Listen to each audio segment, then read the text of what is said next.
L'université de Beijing possède une histoire centenaire et un riche patrimoine culturel. Elle est aussi connue pour son campus pittoresque qui, situé loin du centre-ville animé, présente de beaux paysages pendant toutes les saisons. Sa beauté discrète lui a valu un nom, Park Hyen.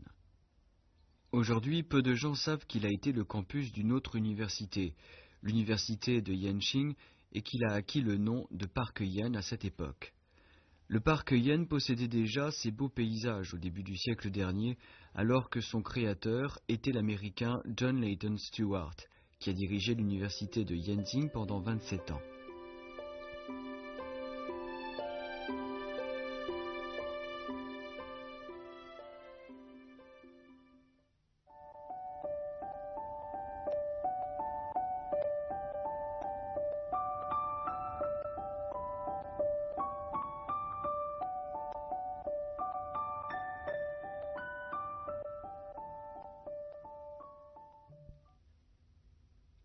Dès le début, nous avons décidé de construire le campus dans le style architectural chinois. L'extérieur des bâtiments doit être doté d'avantoirs relevés et décoré de motifs colorés splendides, tandis que la structure principale doit être construite en béton armé et que tous les édifices doivent être équipés d'installations modernes d'éclairage, de chauffage central et d'eau courante. L'initiative de Layton Stewart de construire une université chrétienne dans le style chinois a fait de lui une exception parmi les présidents universitaires étrangers en Chine. L'architecte américain Henry Killam Murphy était aussi très intéressé par la culture chinoise. En 1914, il s'est rendu spécialement au palais impérial de Beijing pour visiter les édifices impériaux classiques de Chine. À la suite de cette visite, son cœur a été conquis par l'architecture classique chinoise.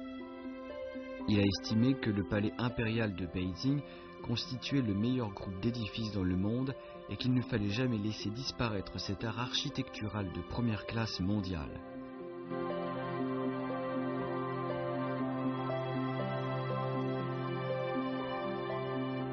莫非啊，他是很费匠心的啊，他是按照中国的传统的这个一些建筑模式啊来建立这个学校啊，他就是根据中国有一个中轴线，他也是找这个中轴线啊，他就是在现在的未名湖的小山的上头，哎，然后他突然对着看到了玉泉山，啊，他就找着了这个。 好像就像找到灵感一样的，哎，他就那样就画了一条线下来，就把燕京的格局就定下来。 Les travaux de construction du nouveau campus de l'université de Yenching ont commencé au printemps 1922. Durant la période de construction, Layton Stewart s'est déplacé fréquemment entre le sud-est de Beijing et la banlieue ouest de la ville.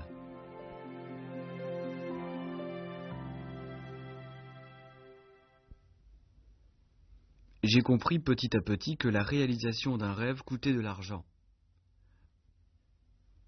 La construction d'une université moderne de première classe nécessitait des fonds importants alors que ceux accordés par les églises étaient largement insuffisants, qui allaient donc financer ce projet.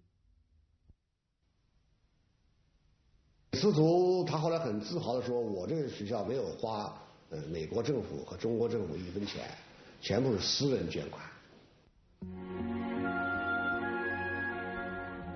Il était déjà difficile de collecter des fonds en Chine pour une université inconnue et qui venait d'être fondée.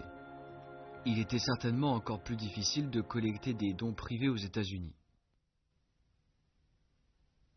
他最早就是利用这个路斯，就是 Henry Luce， 让他任命为副校长，他就专门负责募捐的工作。 Les premières démarches n'ont pas abouti à des résultats satisfaisants. En tant que président de l'université, Layton Stewart était obligé de se rendre personnellement aux États-Unis pour collecter des fonds. 就是说，像这个小丑一样的，要去找这些富人去聊。司徒也是，他也是有一天他发现一个很富的一个女的，一个美国老太太。 为了使他在遗产中间能够注明这笔款项是用于捐助燕京大学的，他陪他打牌，陪他聊天啊，经过好几天啊，反正就是要低声下气吧，放下你的身段，因为私人拿钱也不是这么容易拿的，特别是要他无偿的捐赠教育。Voici la valise que Leighton Stewart a utilisée pendant de nombreuses années. Avec cette valise aujourd'hui délabrée, il s'est déplacé dans de nombreux endroits et a collecté près d'1 million de dollars de fonds. Aujourd'hui, peut-être imagine-t-on difficilement les efforts qu'il a dû déployer pour obtenir chaque don, mais dont tous ceux qui le connaissaient savaient qu'il avait un rêve de faire de l'université de Yenching une université de première classe mondiale. Cependant, la réalisation de ce rêve a nécessité des fonds énormes.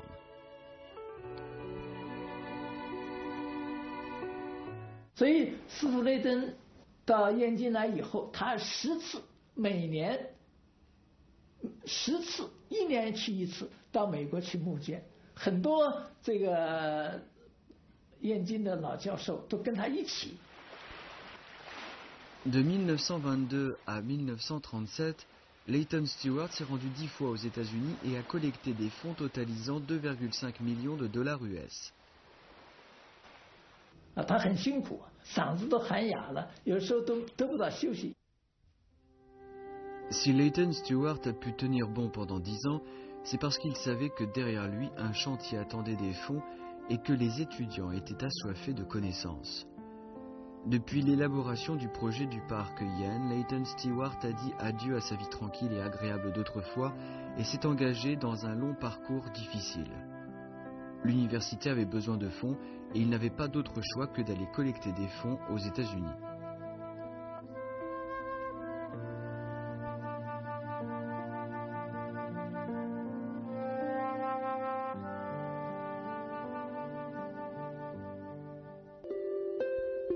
Les principaux travaux de construction du campus ont été achevés en juin 1926 et l'université de Yenching a été transférée de l'usine des armures de l'arrondissement est de Beijing au nouveau campus du district de Haiyan. Mais c'était en 1929 que les travaux de construction ont pris fin officiellement. Le coût total du projet s'est élevé à 3,6 millions de yuan et le nouveau campus a été baptisé le Parc Yen. Ainsi, l'université de Yenching figurait-elle non seulement parmi les universités de Beijing dotées des plus grandes superficies, mais elle jouissait aussi d'une grande réputation dans le monde pour son campus au beau paysage.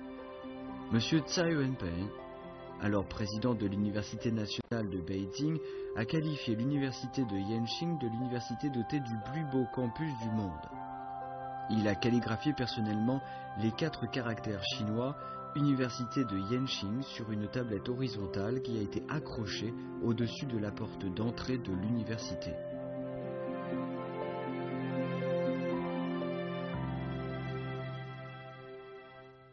燕京啊，确实是很美。据一些人讲啊，看过世界各地方出名的大学。可有这么美丽的校园呢？世界上第一份儿。Leighton Stewart a fait planter des arbres et des fleurs et poser des pelouses dans le campus. Il y a aussi fait transférer des stèles et des blocs de pierre de forme étrange du jardin impérial Yuan Mingyuan tombé en ruine. Il est allé parfois personnellement chercher de nouvelles espèces de fleurs et a choisi la plupart des objets de décoration pour le campus. Il a aussi conservé au parc Yen certains objets d'antiquité abandonnés à cause des troubles de la guerre et qu'il avait découverts. Jusqu'à aujourd'hui, cette cloche de la dynastie des Qing qu'il a fait transférer au campus sonne encore les heures. Les sons de cloche font partie des paysages spécifiques du parc Yen et servent à rappeler aux anciens élèves de l'université leurs beaux vieux souvenirs.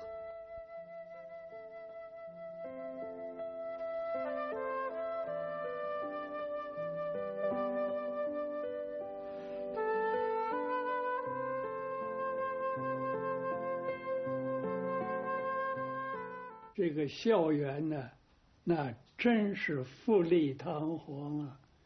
它完全是一种这个中国东方的大屋顶的建筑，教室、宿舍它那个形式都是宫殿式的，可是里头呢都是西式装扮，甚至于窗户、门、地板都是从美国进口的这建筑材料。La pagode Boya, à 13 étages, qui a été un ouvrage de référence du parc Yan, était en fait le château d'eau qui alimentait l'université en eau courante. Au début du siècle dernier en Chine, une école qui possédait son propre château d'eau était encore vraiment exceptionnelle.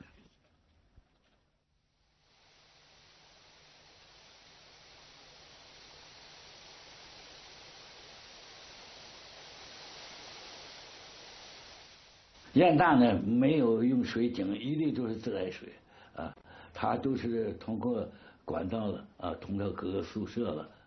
所以我们喝水很方便，每个建筑就是宿舍也好，教室也好，图书馆也好，都有这种喷水的那种水，这样是，只要踩一下，它那水就喷出来，喷出来你就这样喝，喝出它就洒出就流出来，所以是永远是干净的。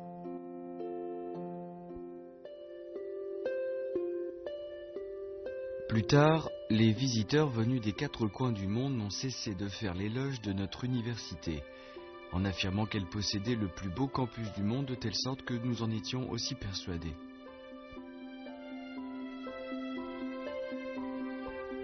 Peut-être à plusieurs reprises, Leighton Stewart a-t-il admiré avec satisfaction les beaux paysages du parc Yan et il s'est senti fier d'être son fondateur. Pourtant, ce succès ne constituait que le premier pas vers l'établissement d'une université de première classe mondiale. En effet, Leighton Stewart a déjà commencé à planifier la deuxième étape, c'est-à-dire réunir un groupe d'éminents professeurs et créer les conditions favorables aux recherches scientifiques.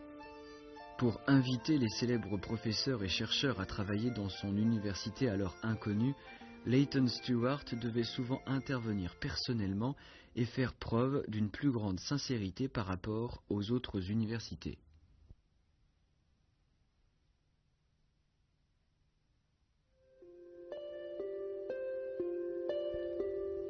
Afin d'attirer davantage d'éminents professeurs, il a abandonné les restrictions en matière de croyances religieuses et s'est efforcé d'adoucir le caractère chrétien de l'université. Lors du recrutement des professeurs, il accordait de l'importance seulement à leurs compétences professionnelles et n'insistait pas sur leurs tendances politiques, ni sur leurs croyances religieuses, ni sur leur appartenance à telle ou telle académie.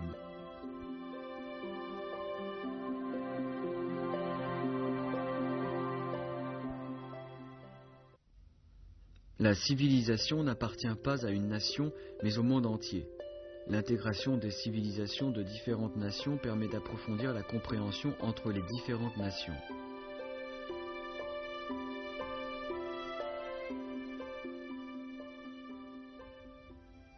Huang Hua, ancien élève de l'université Yenching et qui est devenu plus tard le ministre des Affaires étrangères de la République populaire de Chine, a écrit dans ses mémoires: à la bibliothèque, nous avons eu accès à des œuvres en version anglaise de Marx, de Engels, de Lénine et de Staline.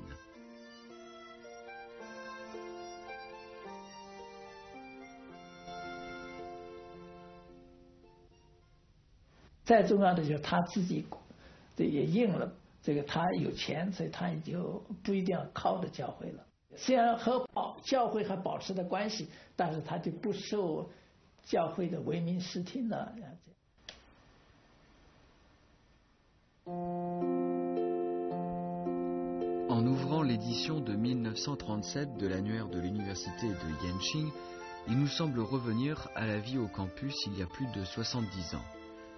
À l'époque régnait partout dans le parc Yan une atmosphère de liberté, tandis que les professeurs et les étudiants pouvaient voir fréquemment la silhouette de Leighton Stewart, toujours occupé par les affaires de l'université. Il a souvent répété « Ma mission est de permettre aux professeurs de mener leur travail le plus librement possible. » 老师判了卷子，这个到教务处那儿不同意，他还这样判。啊，周作人就干过这个事儿，是吧？他判了觉得挺好，到教务处那看这个文章不怎么样，这个打回来，他说那不行，他还这样判，哎，也就是过去了，这过去了。所以大家这个学术上是自由发挥的，各种学派都有。Après son retour des États-Unis, où il avait fait des études de perfectionnement, il a choisi de travailler comme professeur à l'université de Yenching. Bing-sin a joué un rôle exemplaire pour développer l'esprit de liberté dans l'enseignement. 他教语文也是创造性的。对我妈妈教书的时候，第一个给让大家留的作文就是大概是1000、2000字之内的自传，写完了以后，我妈妈找每一个学生谈话，然后再给他分儿。这个是少有的，就结合每一个人，因为每个人本来就不一样。Le journaliste indépendant Yu Songhua a fait en 1947 un commentaire en ces termes sur le professeur Zhang Dongsun. Comme président de l'université de Yenching, Leighton Stewart encourageait la liberté académique. Le professeur Zhang pouvait donner ses cours sans aucune contrainte et exprimer oralement ou par écrit ses points de vue en toute liberté. Malgré l'opposition de certains, Leighton Stewart, lui, n'a même pas imposé de restrictions et l'a même protégé.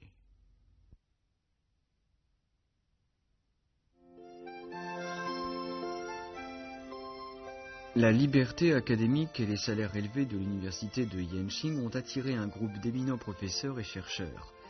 Dans les années 20 du siècle dernier, l'université a déjà réuni de célèbres professeurs tels que Gu Shui, Zhong Gang, Guo Shaoyu, Yu Pingbo, Zhou Zhuzhen, Zhang Zhenduo à la faculté des lettres ainsi que Chen Yuan, Deng Wenzhu et Gu Jiegang à la faculté d'histoire et Zhang Dongsun à la faculté de philosophie.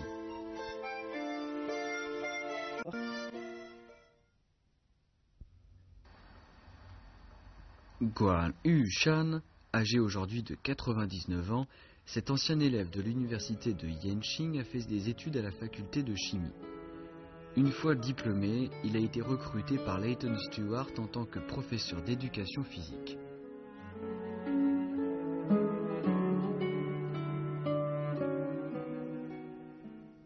斯特雷登啊，跟我谈的时候，他还着重，他说我知道你是念化学的，你化学的分数还是不错的，可是呢，我们需要自己的学生要把这个科学加到体育里头去。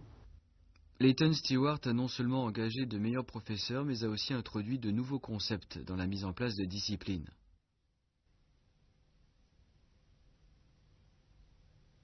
比如说运动生理学、身体机动学、运动心理学，这些个都是现在这个别的学校的体育系所没有的课程，就是因为没人教，所以我希望你仔细考虑，你愿意不愿意来做这件事情。Un an plus tard, Guan Yu-shan, devenu déjà professeur d'éducation physique à la faculté, a été envoyé à l'université de Columbia pour poursuivre des études en sciences sportives.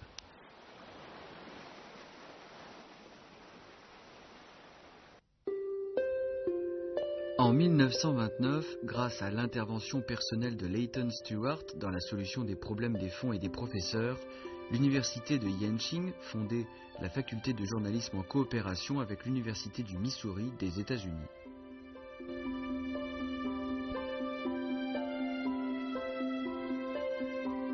新闻系他认为这个新闻是一个现代社会的比较重要的一个喉舌，所以他特别强调办新闻系。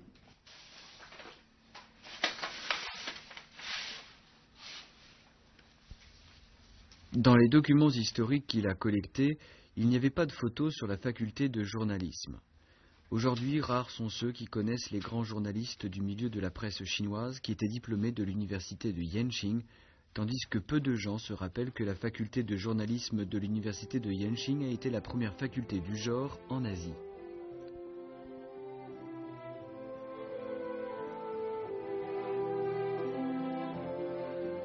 所以早期的新闻界在中国的政坛上比较活跃的这个新闻界，多数都是，基本上绝大多数都是燕大毕业生。En 1922, l'université de Yenching a fondé la faculté de sociologie, qui était aussi à l'époque la première faculté du genre ouverte dans les universités chinoises. 因为我爸爸是拿到了哥伦比亚大学的博士生，而且他是10年最好的外国留学生。你想后来是36年，我爸爸是代表燕京去参加了哈佛大学的300周年纪念，他能够代表，所以我想这一点司徒雷登对我父亲是非常欣赏的。Cette série, qui compte 64 livres, a été la plus ancienne série des livres de référence en Chine, rédigée selon les méthodes scientifiques et destinée à ceux qui étudiaient les œuvres classiques chinoises. Elle a été compilée par l'Institut Harvard, Yenching, un organisme qui a joué un important rôle dans la hausse de la position académique de l'université de Yenching.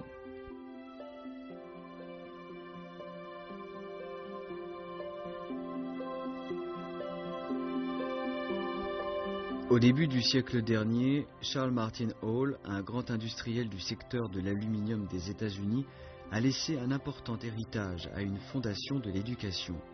Il a notamment indiqué dans son testament qu'une partie de cet héritage était destinée à la recherche sur la culture chinoise.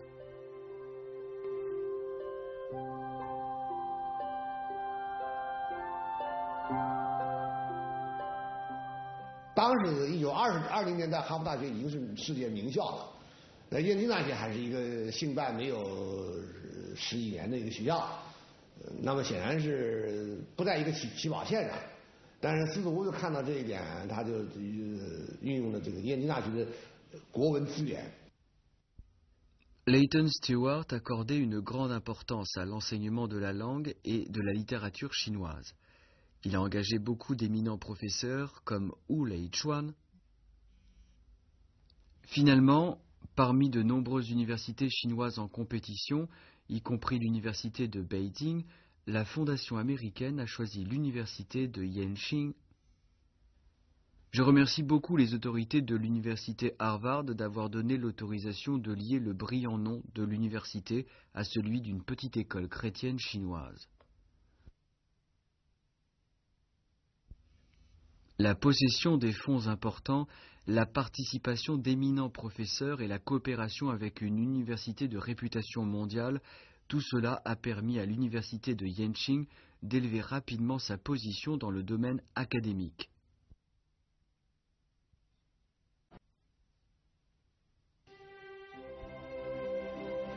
En 1936, l'université de Yenching a fêté ses 17 ans, tandis que Leighton Stewart a fêté son 60e anniversaire avec les professeurs et les étudiants de son université. Pour un homme, l'âge de 60 ans est le début de la vieillesse, mais pour Leighton Stewart, il s'approchait progressivement de l'apogée de sa vie. À ce moment-là, il possédait une université chinoise, jouissant d'une grande réputation ainsi que les brillants étudiants qu'il aimait profondément.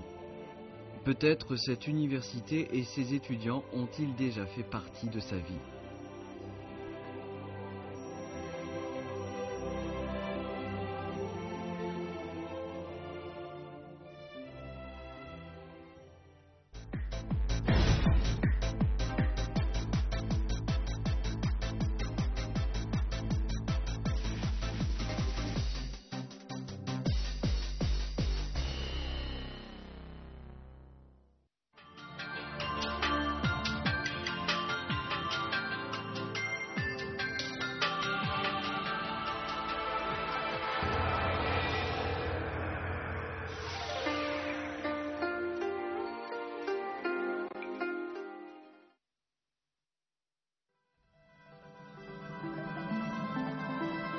Les riches couleurs du cloisonné sont obtenues avec ces petits morceaux de couleur. Ce procédé s'appelle en argot « semer le bleu ». Au début, le bleu fut essentiellement celui du pain. Comme le savoir-faire se développa sous le règne Jingtai des Ming, il fut baptisé bleu de Jingtai. À l'époque, pour raison de la complexité du processus de fabrication, l'empereur n'offrit un cloisonné qu'à ses fonctionnaires ayant accompli de grands exploits. C'est pourquoi le cloisonné devint un objet précieux à la cour, qui a une plus grande valeur que la perle et le jade. Grâce au développement ayant duré des centaines d'années, on arrive à confectionner le cloisonné dans différentes couleurs et l'objet n'est plus réservé à l'usage exclusif de la famille impériale. Ce qu'il y a dans ces bols sont des couleurs destinées au cloisonné. Les couleurs primaires sont peu nombreuses. Les artisans composent d'autres couleurs en mélangeant des couleurs primaires à diluer dans l'eau pour obtenir ce qu'ils recherchent. Il n'est pas facile d'obtenir une couleur homogène. D'autre part, la couleur peut changer sous le feu. La composition des couleurs devient donc un savoir-faire particulier durant l'étape « semer le bleu ».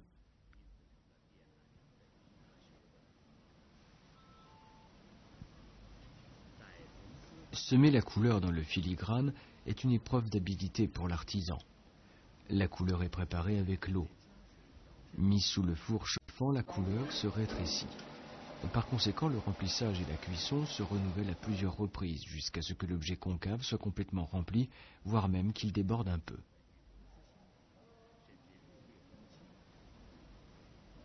Grâce à ces remplissages et cuissons successifs, ce vase de pivoine a pu acquérir sa magnifique élégance.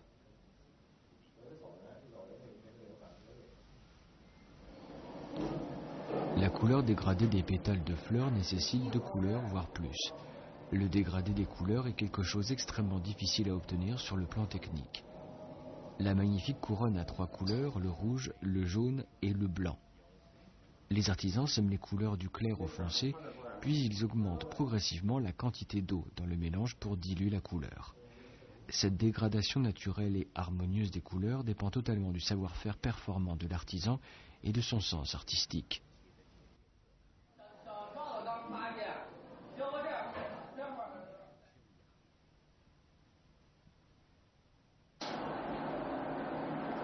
Pour les couleurs du cloisonné, le facteur cuisson du bleu est aussi déterminant. Lors de la cuisson, la maîtrise du feu est capitale. Le moindre décalage se solderait par un changement de couleur, le décollement de l'émail ou la détérioration du support de cuivre. La durée de la cuisson varie d'un cloisonné à l'autre. La norme n'est rien d'autre que l'empirisme de l'artisan. La flamme danse dans le four. Le support de cuivre émaillé se métamorphose en un objet chauffé à blanc sous le feu.